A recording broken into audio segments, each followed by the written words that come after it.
sommes donc dans ce dernier moment de Studio 210, émission du 27 juillet 2019. Nous sommes le 27, c'est bien cela? Ah, le 28 juillet.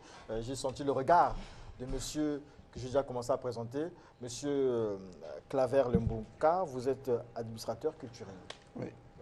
Entre parenthèses, vous êtes aussi directeur des arts et de la cinématographie. Au ministère de la Culture et des Arts. Ministère de la Culture et des Arts. Oui. Mais on vous prend ici comme un indépendant, un libre penseur, donc administrateur culturel. Brenda Kaboulou, vous êtes communicatrice, on va dire communicante, vous êtes entrepreneur, c'est bien cela? Exactement. Merci beaucoup. Madame Espérance Chancel Kenge Bimangou, vous êtes architecte, c'est bien dit.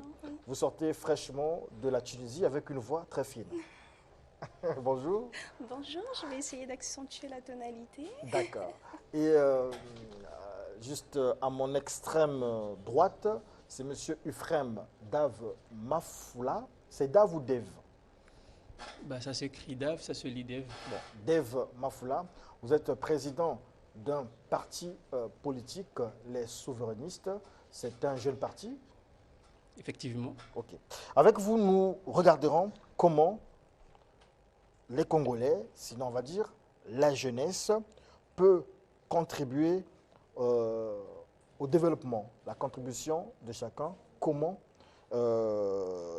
ça peut se faire. Aujourd'hui, on sait que le Congo traverse des difficultés financières, on ne va pas s'en cacher, difficultés économiques, on ne s'en cachera pas, mais qu'est-ce qu'on peut faire? On nous parle de la diversification de l'économie depuis un bon moment. C'est quoi cette diversité de l'économie? Comment pouvons-nous aller vers ce développement sans s'appuyer, comme on a l'habitude, sur les hydrocarbures, sur les matières premières? Est-ce qu'il y a un autre domaine à exploiter? Et comment cela peut se faire? On a besoin de vos idées. Le peuple de Studio 210 vous suit en ce moment. Et je donnerai comme ça la parole arbitrairement à celui que j'ai présenté en premier, M. Claver Lembouka. Oui, tout d'abord, Jazz, avant de répondre à votre question, j'aimerais vous remercier pour tout ce dévolu que vous portez sur ma modeste personne et le reste des collègues qui sont ici, jeunes déjà ici, pour venir discuter avec vous ensemble sur ce sujet combien noble, qui parle du développement à l'heure où notre pays est en train de traverser des moments assez difficiles, économiquement parlant. Et donc, comme ça à chaud, ma réaction, elle est positive par rapport au thème que je trouve pertinent. Mais comment l'aborder, c'est ça qui est le réel problème. Et ce qui me plaît, c'est que vous abordez le sujet sur le fait que la jeunesse ne soit pas que bénéficiaire. Il faudra que nous arrêtons à considérer la jeunesse comme étant bénéficiaire, mais il faudra que la jeunesse quitte le carcan de bénéficiaire pour celui d'acteur. C'est la jeunesse aujourd'hui qui doit agir et comment cette jeunesse-là doit agir. Et ma première réponse, c'est qu'aujourd'hui, pour planter le décor, nous avons constaté l'inefficacité de toutes les politiques allant dans le sens de développer le pays en se basant uniquement sur une seule ressource. Comment est-ce que la jeunesse doit donc intervenir dans ce processus de diversification de l'économie? Tel sera donc, pour moi, le statut de ce débat. Alors, et moi, je pense que la jeunesse a beaucoup à faire. Alors, la jeunesse a beaucoup à faire, mais c'est vous, justement, cette jeunesse. Nous représentons tous cette jeunesse et donc nous donnerons ici les pistes de solutions. Et je prendrai donc celui qui est à mon extrême, celui qui est à mon extrême droite, le président Dave Mafoula. Claver Lembouka a essayé de déblayer en posant aussi des questions. Est-ce que de votre côté, en tant que politique, on peut avoir des réponses? Merci Diaz pour l'invitation. J'aimerais également saluer les co-débatteurs qui sont ici et dire un bonjour à ceux qui nous regardent chez eux et surtout ceux qui sont ici. La question de la jeunesse est étroitement liée au développement et nous avons tendance à écouter beaucoup de choses. C'est-à-dire que ce discours qui met ensemble la jeunesse et le développement est omniprésent dans les discours des hommes politiques même du monde. Et chacun y va avec les réalités de sa société. Et ce que j'affectionne ici, c'est qu'on a essayé de circonscrire les choses. C'est-à-dire qu'on a ramené ce débat à une dimension purement locale. C'est-à-dire qu'on parle de la jeunesse du Congo et on parle de ce que cette jeunesse peut faire pour le développement de notre pays. Alors, moi, j'aimerais qu'on soit vrai, parce que moi, j'ai le devoir de vérité vis-à-vis des citoyens qui me regardent, parce que je suis un homme politique, et de surcroît, j'envisage beaucoup de choses. Et pour le faire, je ne peux qu'envisager avec des vieux et surtout avec des jeunes. Donc pour moi, la vérité, c'est important. La vérité, c'est qu'il faut commencer déjà à dire un certain nombre de choses. C'est-à-dire que la jeunesse aujourd'hui n'est pas une catégorie de société homogène. C'est-à-dire que les jeunes ne sont pas tous pareils. Les jeunes n'ont pas tous les mêmes attentes. Si vous prenez les jeunes de Brazzaville, vous prenez les jeunes de Pointe-Noire, vous allez voir que les attentes des jeunes de Brazzaville sont différentes des attentes des jeunes de Moussenjo, de Sibiti, de Lukolela, de Infondo, de Swanké. Donc à ce niveau-là, il faut que nous, les hommes politiques, je parle de nous, mais à un moment donné, il faut qu'on donne la responsabilité à ceux qui dirigent aujourd'hui. C'est-à-dire que le gouvernement aujourd'hui devrait normalement regarder quels sont l'investissement que le gouvernement doit faire pour permettre à cette jeunesse-là d'avoir les capacités d'exercer le pouvoir, ce pouvoir-là de changer la société. Donc je crois qu'autour, durant tout ce débat, on va arriver à certains arguments qui, à mon sens, seront pertinents. D'accord. Devon Flon parle de pouvoir. Il faut donner aux jeunes le pouvoir de changer les choses. Est-ce que Brenda Kabulo, vous avez l'impression que les jeunes ne sont pas associés dans la prise de décision ou est-ce que c'est le contraire? Tout d'abord, je tiens aussi à te remercier, à vous remercier, M. Diaz, de m'avoir convié à cette émission. Merci beaucoup. Alors, s'il faut que j'apporte ma petite contribution par rapport au thème, que je confirme également qui est très pertinent, parce qu'effectivement, quand j'ai reçu effectivement cette invitation, je me disais, ok, d'accord, je vais voir un tout petit peu ce que je pourrais apporter. Alors, je pense que la jeunesse congolaise aujourd'hui est assez préparée. Dans quel sens? C'est que par rapport à la crise qui est en train de frapper le Congo, il y a eu cette espèce d'éveil un tout petit peu de cette jeunesse. Aujourd'hui, on voit un peu plus des jeunes entrepreneurs, on voit un peu plus des porteurs de projets, des startups qui naissent, parce qu'effectivement, ils veulent se faire entendre. Ils veulent apporter leur petite pierre à l'édifice. Donc, je pense effectivement que cette jeunesse effectivement a besoin de s'impliquer. Et ce qu'il faudrait juste rajouter... De s'impliquer ou d'être impliqué? D'être impliqué en tant qu'acteur, je confirme également. Je rajoute d'être impliqué en tant qu'acteur. Ils ont un tout petit peu dépassé cette phase d'observateur, de téléspectateur à la limite de loin. Ils veulent aussi s'impliquer. Alors, et pour moi, cela, oui. Je vais quand même, Oui. n'importe qui pourra réagir. Lorsqu'on parle du pouvoir aux jeunes, lorsqu'on parle d'impliquer les jeunes, mais on voit aujourd'hui, lorsque nous regardons au Parlement, Oui.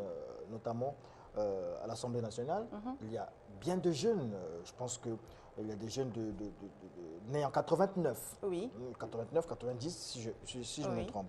Lorsqu'on regarde au gouvernement, il y a eu beaucoup d'entrées de jeunes aussi.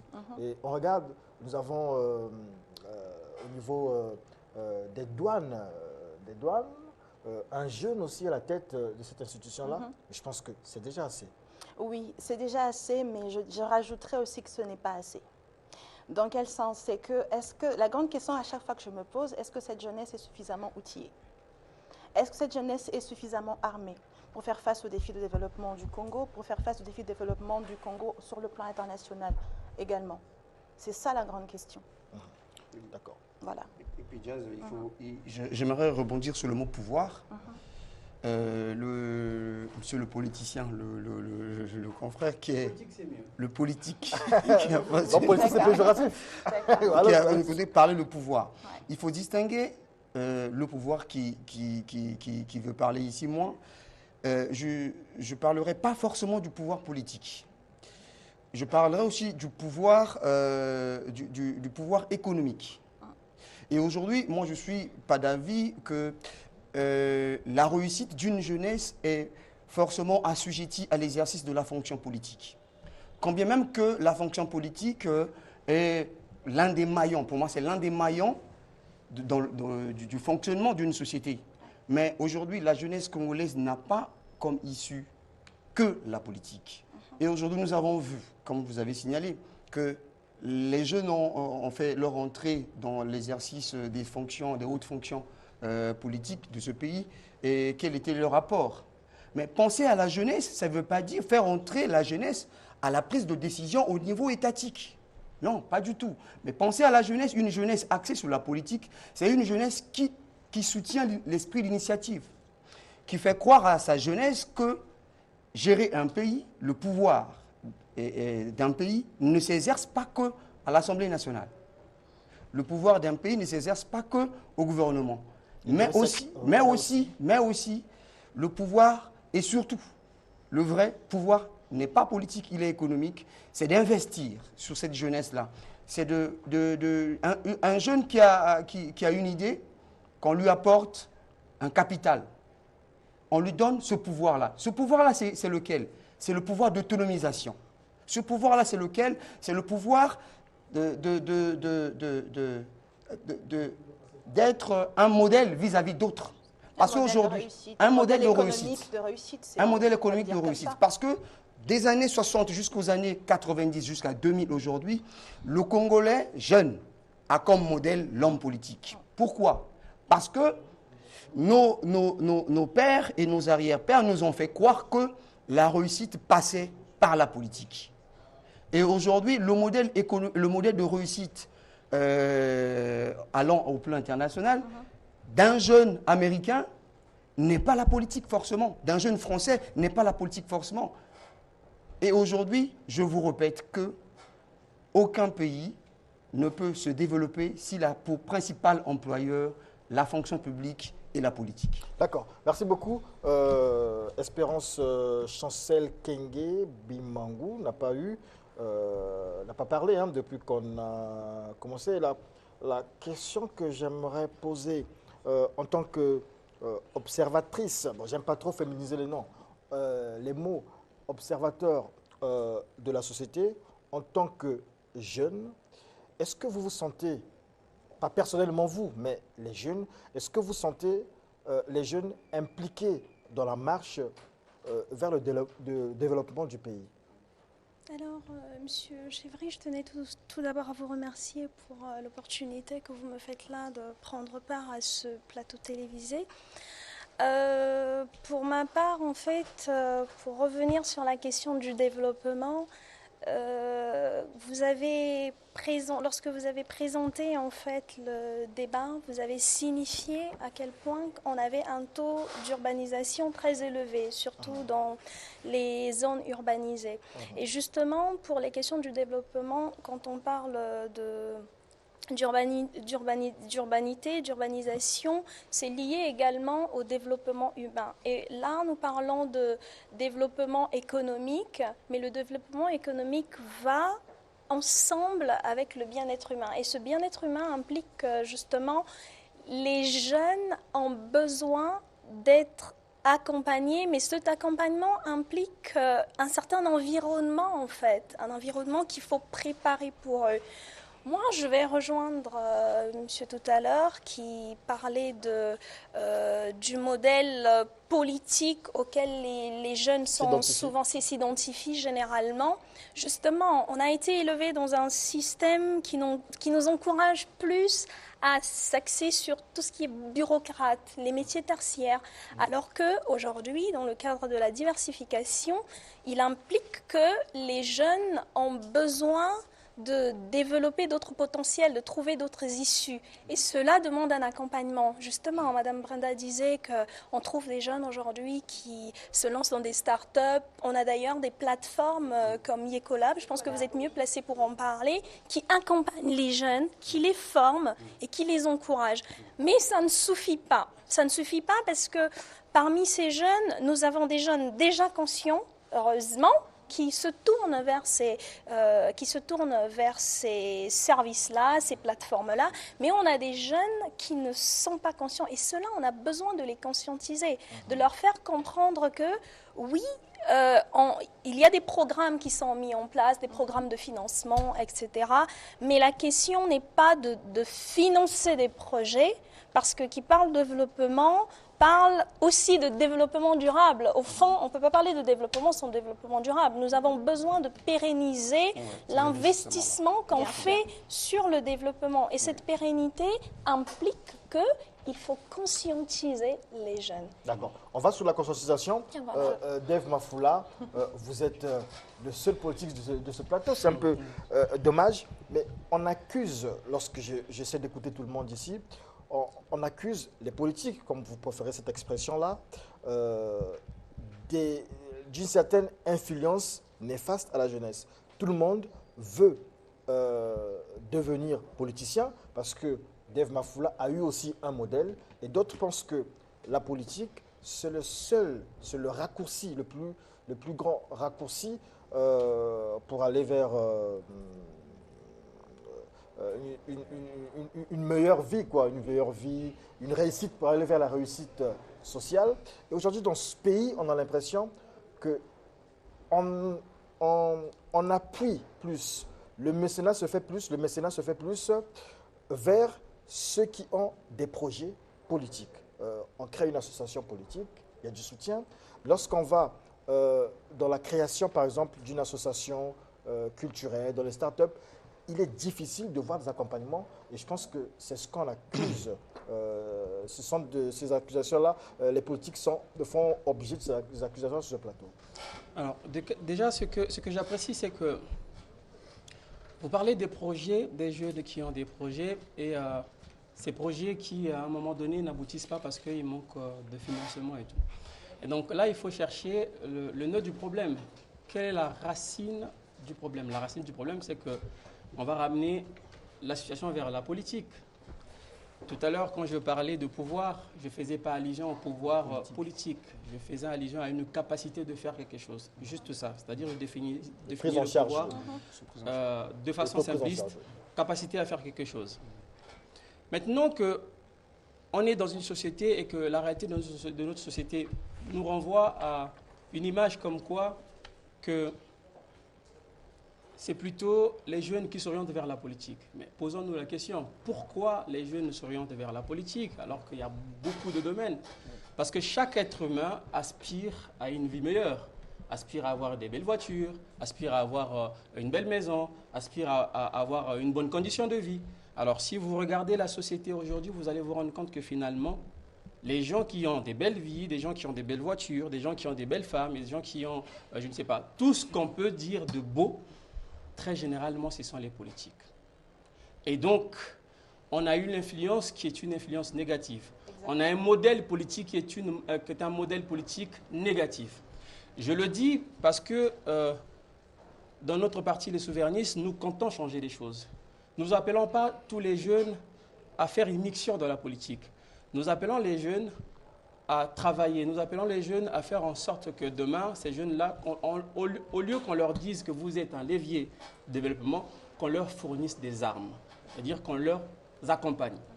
Vous savez, quand on regarde le Congo, il y a une réalité qui interpelle. Et cette réalité nous invite aujourd'hui à repenser les choses. J'ai apporté avec moi un certain nombre de choses. Permettez-moi, ça va prendre 1 minute et demie. Permettez-moi. J'ai un morceau de bois ici. J'ai une tenue militaire. Une bouteille d'alcool. Vide quand même. J'ai dit une bouteille d'alcool. Ouais, voilà. Bouteille vide, il faut préciser. j'ai une petite caisse qui est ici. Et ici, j'ai la terre. Je vais renverser ici. C'est la terre. On parlait tout à l'heure de l'influence du jeune politique dans la société. Je vais vous poser la question, et je pose la question à tous nos téléspectateurs. Est-ce que vous avez un modèle d'un homme au Congo qui, aujourd'hui, a beaucoup d'argent parce qu'il s'est intéressé à la terre, l'agriculture? Non. Vous n'en avez pas. Non. Ce qui fait que, dans notre société, nous n'avons pas des modèles qui peuvent influencer aujourd'hui les jeunes pour suivre, parce que, comme je l'ai dit tout à l'heure, chacun de nous aspire à une vie meilleure. Si vous avez un modèle d'agriculteurs qui aujourd'hui ont prospéré parce qu'ils ont travaillé la terre, vous allez voir que les gens ou les jeunes vont dire « mais moi je peux faire comme M. Diaz parce que lui, il est dans ses champs, voilà ce qu'il a ». Moi je connais un jeune qui est à Loudima, parce que je l'ai rencontré, un jeune agriculteur qui s'appelle Combo. Et celui-là, je suis allé le voir, j'ai discuté avec lui sur les problèmes qu'il rencontre. Il a des hectares, maintenant il en a je crois 20 quelque chose, enfin 18 ou 20. Il me dit toujours, il n'y a pas d'accompagnement. Il n'y a pas d'accompagnement. Ça, c'est une réalité. Vous avez également cette réalité-là, où les jeunes sont beaucoup plus dans l'alcool. Et on parle de jeunes leviers du développement. Mais de quels jeunes s'agit-il? Vous avez des jeunes qui sont ici. Vous avez des jeunes qui se représentent là. C'est une arme blanche. Vous savez déjà de quoi je vais parler? Oui. Des bébés noirs, des Koulouna, qui aujourd'hui sèment la terreur dans un État qui est une république et qui a le monopole de la violence légitime. Mais on laisse des jeunes dans la situation d'insécurité. Ce sont aussi des jeunes. On peut aussi compter sur eux. Et il y a parmi ces jeunes-là, il y a un qui m'expliquait, il est en deuxième année. En deuxième année, mais il est dans la violence.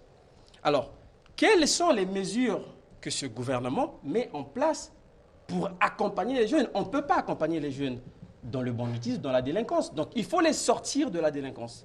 Mais qu'est-ce qui se passe ici? Pourquoi on arrive à ce niveau-là? Pourquoi on arrive à ce niveau? C'est tout simplement parce qu'à un moment donné, il y a un problème. Le problème, c'est que l'État doit revoir, comme je dis, repenser les choses. Pour éviter qu'on ait plus de délinquants dans une société, il faut que le gouvernement en place regarde la ligne politique qui concerne la famille. Parce qu'il y a dans la famille, c'est la cellule en fait, de la société. Donc la famille a ce devoir-là, a ce rôle de la socialisation primaire. C'est d'abord la famille. Mais quel est l'accompagnement de l'État? Après la socialisation primaire, il y a la socialisation secondaire qui est l'école. Quel est l'état de l'école aujourd'hui? Quel est l'état de l'école aujourd'hui? Quelles sont les valeurs qu'on enseigne à l'école? Vous voyez très bien que le chaos, il est partout. Ce qui me pousse à ramener le débat ou à ramener la situation vers la responsabilité politique. Parce qu'on peut beau dire que le pouvoir, il est d'abord économique. Le pouvoir, il ne peut pas être économique si le politique n'assaignit pas les choses. Le pouvoir, il ne peut pas être économique. Les gens ne peuvent pas entreprendre si vous avez une lenteur dans l'administration. Les gens ne peuvent pas entreprendre si l'État ne met pas en place un système de bancarisation où les banques peuvent financer. C'est-à-dire, nous avons des banques aujourd'hui, mais demandez aux jeunes qui vont solliciter des crédits. Vous allez voir qu'il y en a beaucoup qui n'ont pas de crédit. Parce que le crédit, on accorde aux fonctionnaires, on accorde aux étrangers qui ont des affaires et pas à nous. Et encore, pour terminer, on revient ici là. C'est-à-dire que l'État, au lieu de créer les conditions pour qu'on ait beaucoup d'entreprises pour embaucher des jeunes, pour qu'on évite que les jeunes se retrouvent ici, on a ouvert ici. Vous connaissez aujourd'hui que dans notre pays, les jeunes vont plus dans l'armée. Ce n'est pas parce qu'ils aiment le métier des armes. C'est tout simplement parce qu'à côté, il n'y a rien. C'est la seule opportunité ou l'une des rares opportunités? Non, vous savez, dans d'autres pays, c'est toujours du volontariat. C'est-à-dire, les volontaires peuvent venir. Mais ici, on dit volontaire, c'est tout simplement parce qu'à côté, il n'y a rien. C'est-à-dire, pour faire le choix, il faut avoir au moins 2-3 domaines. Donc, pour moi, je le dis ouvertement, que nous devons travailler de façon à ce que ces jeunes-là, on les accompagne. On doit leur donner la capacité d'exercer le pouvoir, comme je dis. Le pouvoir, c'est leur donner la capacité. Discours pertinent, voilà. Tout le monde veut réagir. Je vais réagir. Donc, on va être galant. Voilà, je vais juste réagir. Juste en complément de ce que M. Dev vient de dire, je dirais qu'en fait, parmi les richesses d'un pays, il y a aussi la jeunesse de sa population, d'accord? Et la jeunesse de cette population doit être formée. On doit prendre soin de cette jeunesse, être formée, éduquée. Il y a l'apprentissage, il y a tous ces paramètres. C'est ce que le docteur Bossoto vient de nous dire. Il dit on ne parlera pas de développement de la jeunesse s'il n'y a pas la formation. Tout doit passer par la formation. Exactement. Tout doit passer par la formation. Et une chose aussi, il faudrait noter, je pense qu'il ne faudrait pas non plus tout attendre de l'État. Je suis désolée.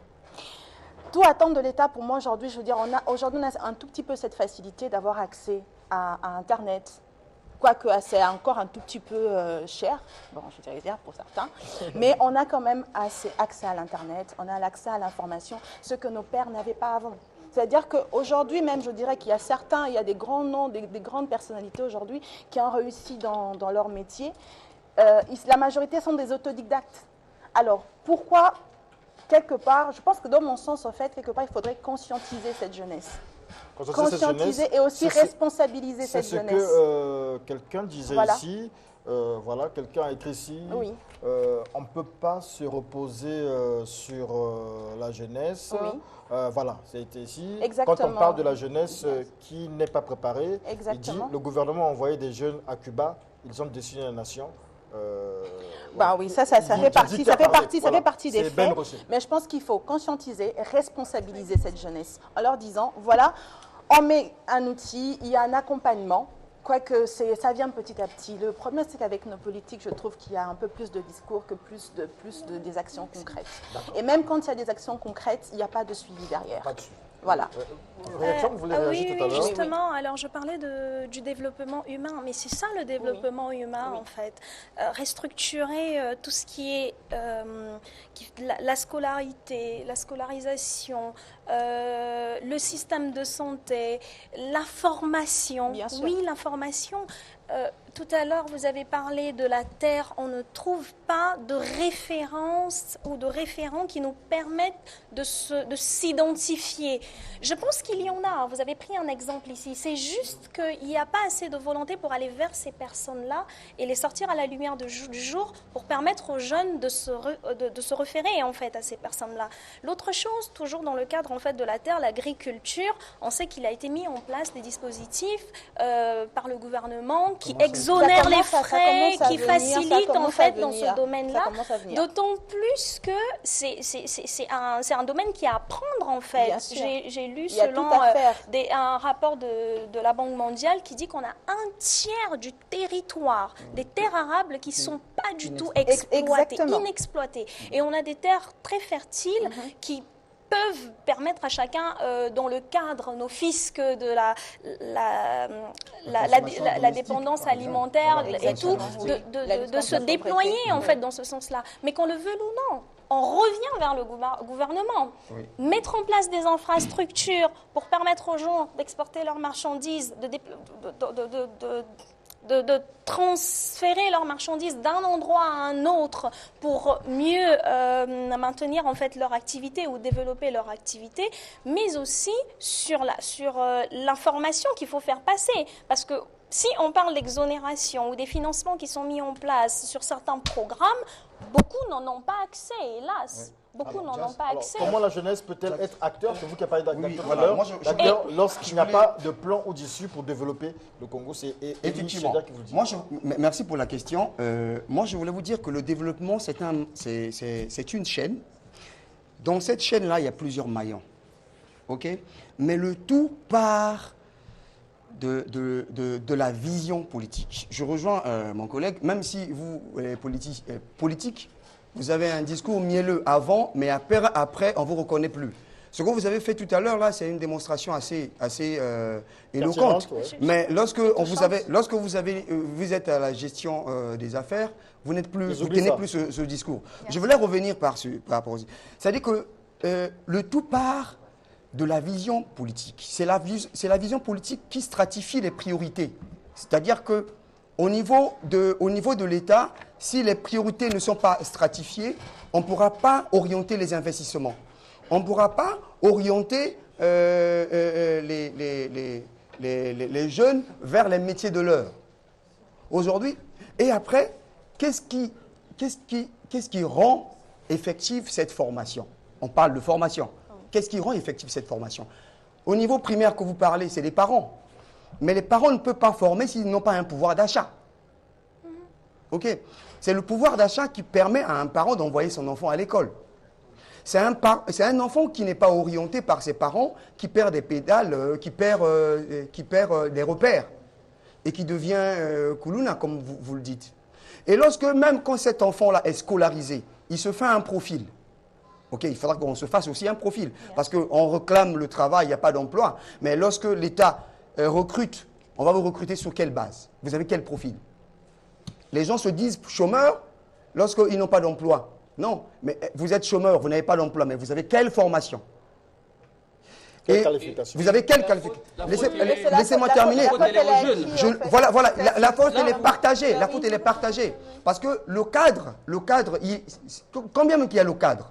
Parce que nous avons les parents qui ont scolarisé leurs enfants, qui ont un profil, mais qui n'ont pas de travail. C'est l'État qui n'a pas créé le cadre d'emploi. Et il y a des enfants dont les parents n'ont pas le pouvoir d'achat, n'est-ce pas? Le pouvoir d'achat pour scolariser leurs enfants. C'est l'État qui n'a pas donné le pouvoir d'achat à ses parents. Les Congolais, la majorité... Et même quand le jeune a un profil, le choix des métiers de l'or, c'est quoi? C'est être en costume cravate comme vous et moi. Moi, aujourd'hui, je ne pourrais jamais accepter que quelqu'un vienne me dire que moi, je veux être soudeur à la place de directeur des arts. C'est-à-dire qu'il y a un choix. Non, c'est un exemple. Je prends un exemple sur moi-même. Je prends l'exemple sur moi-même. Aujourd'hui, vous êtes en train de dénigrer même le travail d'un soudeur. Vous ne m'avez pas compris. Aujourd'hui, un jeune Congolais... Non, vous je dis ceci. Si quelqu'un vient me demander si je dois être directeur ou un soudeur, je préfère être directeur.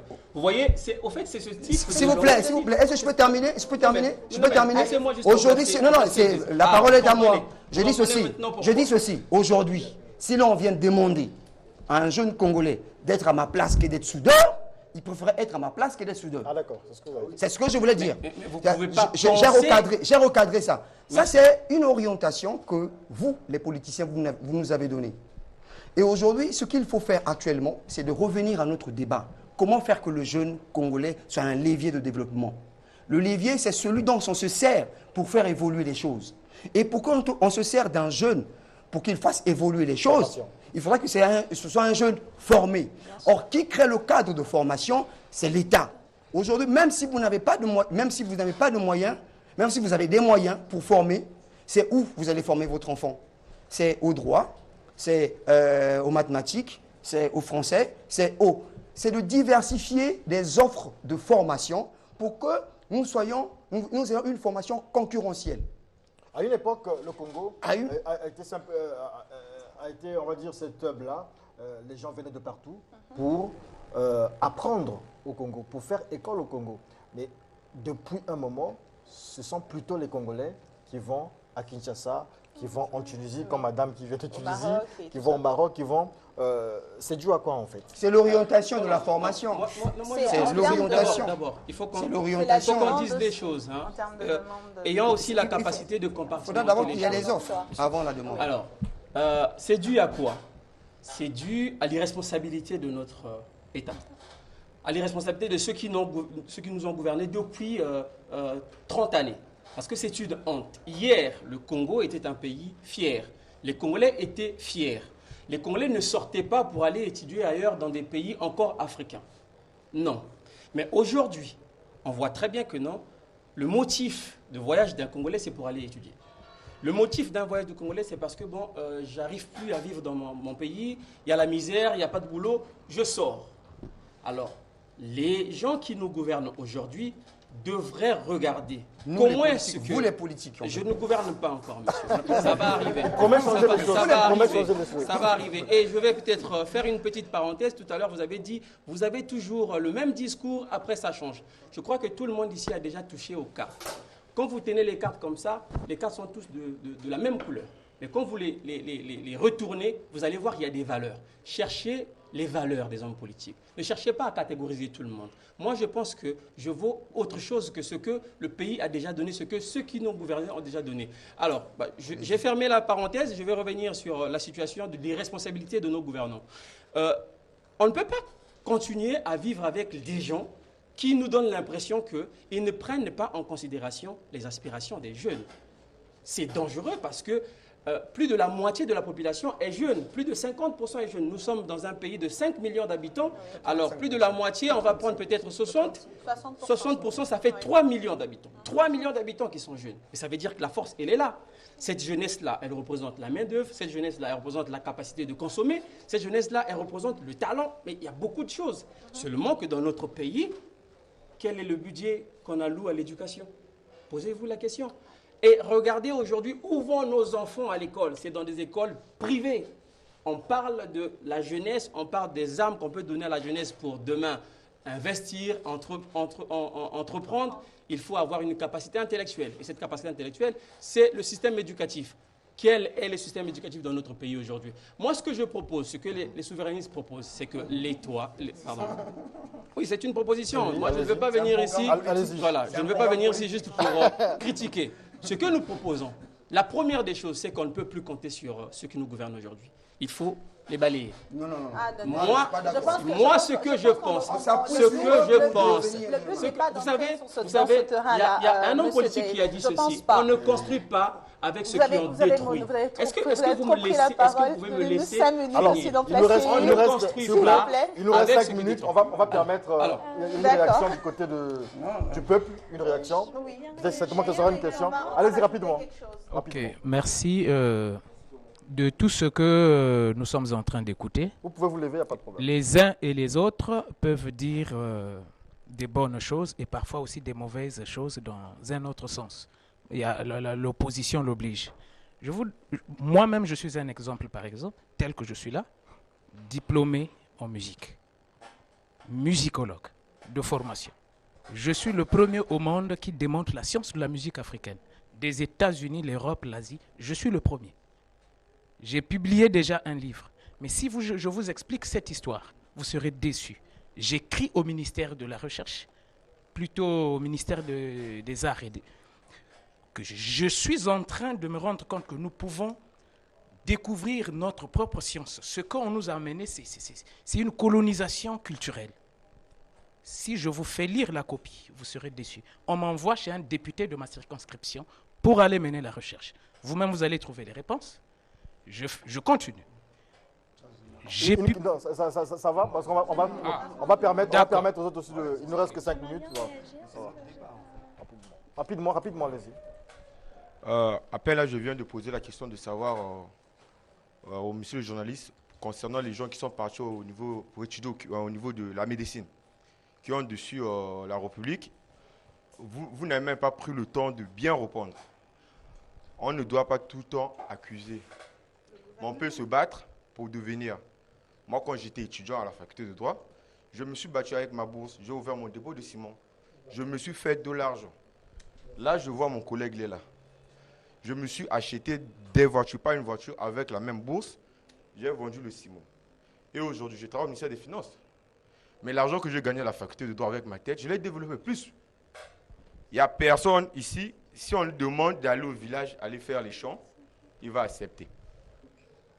Ma maman, elle est à la retraite, elle est enseignante, mais elle est partie au village faire les champs. C'est d'abord un problème de la conscience. Ce n'est pas un problème du gouvernement d'abord. Merci beaucoup. Vous pouvez vous présenter, le nom? Moi, c'est Bassile Ben Rocher. D'accord. Alors, on donne la parole à la dame. Allez, rapidement. Non, on fait simplement ça. Vous avez quelques secondes. D'accord. Alors, moi, je devais juste rajouter, en fait, justement, on a parlé du gouvernement qui doit accompagner la formation professionnelle et autres. Il y a d'ailleurs des financements qui sont mis dans ce sens-là. C'est juste qu'il manque une organisation pour l'orientation. Mais le jeune a besoin de se rendre indépendant, de d'abord compter sur lui-même, et c'est possible pour ensuite, quand l'appui du gouvernement, ça sera qu'un appui en fait, parce qu'il y en a qui s'en ont sorti même sans... Je veux rebondir sur le volet que j'ai dit tout à l'heure, conscientisation, et c'est une formation autodidacte, c'est important. Des fois, il faut arrêter de se dire, certains pays tels que les États-Unis, par exemple, se sont développés en se posant simplement une question. Nous ne demandons pas ce que l'État peut faire pour nous. Demandons-nous, nous, en tant que jeunes, ce que nous, on peut déjà commencer à faire. On sait tous que le Congo, aujourd'hui, vit une situation économique assez difficile. Qu'est-ce que je fais? Je me forme.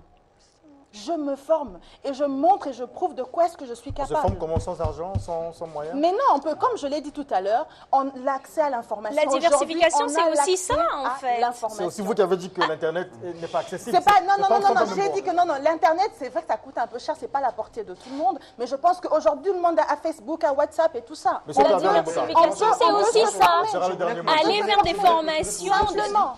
l'artisanat Cela et pratiquement autres.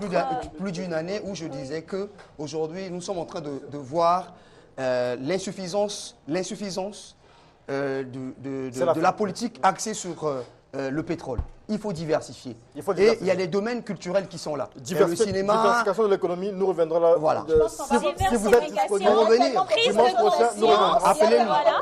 Faut pas changer. J'ai un dernier mot. Ah oui, oui. Rapidement, c'est la fin. Alors, mon dernier mot, Faut pas balayer les Laissez-moi autorités. m'exprimer. Mon dernier mot, c'est qu'il y a un homme politique qui dit la jeunesse n'a pas toujours raison, mais la société qui la méconnaît a toujours tort. Ce que je veux présenter au dernier moment, c'est juste cette caisse qui est vide. Et cette caisse, avant, il y avait 14 000 milliards qu'on appelait Fonds des générations futures. Aujourd'hui, il n'est plus. Ça veut dire qu'il a même... Parce que sinon, mais nous parlons comme ça, nous devons avancer. Il n'y a plus On n'avance d'argent, pas. il n'y a plus de génération Parce future. qu'on est là que génération future. On doit avancer maintenant. Maintenant que c'est passé, qu'est-ce que nous devons faire? Merci beaucoup. Il n'y a plus d'argent, il n'y a plus de Oui, mais génération future. avançons. Parce que sinon, on pense à génération future, on ne va pas avancer. Merci. Ah, enfant égaré, s'il vous plaît, enfant égaré. Indigence du côté de la réalisation, nous avons un enfant égaré. Voilà, c'est un enfant égaré. On n'aura pas assez de mots. En fait, le visage est là, il est égaré. Rapprochez-vous du poste de police de Télé Congo, du CNR TV, pour retrouver cet enfant. Donc, il est égaré et le visage, il est là. Faites passer le message. Merci beaucoup. C'est la fin de Art et Âme.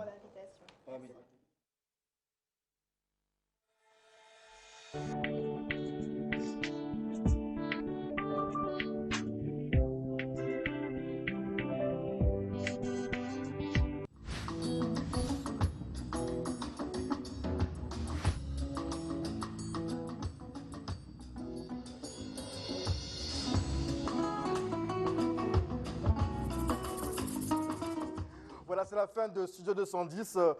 Isis Sonangé souhaite un bon séjour ici à Brazzaville à Madame Ngami, Kena Bertille et aux enfants Ngami, Lili et Lolo. Joyeux anniversaire à un de nos opérateurs de prise de son, Gédéon Diaoumba. Et merci à toute l'équipe technique du Studio 210, chapeautée par Ralph Okemba, appuyé Germain Ondé, de Thomas Serge Kivouélé, Isis Sonangé, Karine Blanche Kanda. Et nous sommes accompagnés de Marina Buesso, Meyo Doulou, Daïna Bilala, Vincent Dekambi, Otamba sont à la caméra, Kishala à la photo. Et ils sont nombreux que j'oublie, Onodal, Kevin, et ils sont très très nombreux. On dit bon après-midi à tous. Merci d'avoir suivi ce 210. On se retrouve dimanche prochain. Nous attendons toujours le financement pour Pointe-Noire. Financement pour Pointe-Noire, on l'attend pour s'y rendre. Merci beaucoup. Merci à vous.